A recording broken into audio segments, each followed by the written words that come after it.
Hello everyone, সবাই কেমন আছো? আশা করি খুব ভালো আছো। আমিও খুব ভালো আছি। বাট একটু ঠান্ডা লেগে গেছে, গলার ভয়েস শুনে নিশ্চয়ই বুঝতে পারছো। তো এটা ছিল আমার সপ্তমীর আউটফিট। তো এখানেই সব রেডি করছিলাম। তো তারপর আমি ফাইনালি রেডি হয়ে যাই। সেদিন একটু ট্র্যাডিশনাল পরারই চেষ্টা করেছিলাম। তোমাদের লুকগুলো একটু শেয়ার করো, কেমন লাগছে অবশ্যই দেখিও।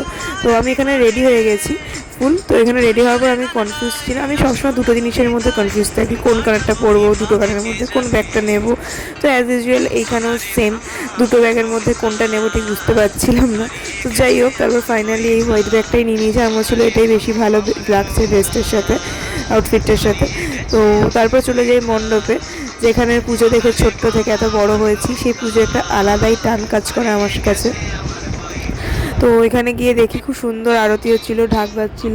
দেন মাদের সঙ্গে একটু বসে, মা ঠাম্মাদের সাথে একটু বসে গল্প করার পর বেরিয়ে যাই বান্ধবীর সাথে একটু প্যান্ডেল হপিং করতে।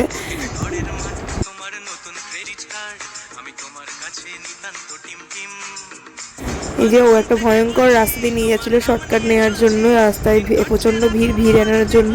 তো ফাইনালি ওই ভাবুতুরের রাস্তা ছেড়ে আমরা মেন রোডে উঠতে পারি। রাস্তাটা আলাদাই ভাবুতুরে ভাইব দিচ্ছিল।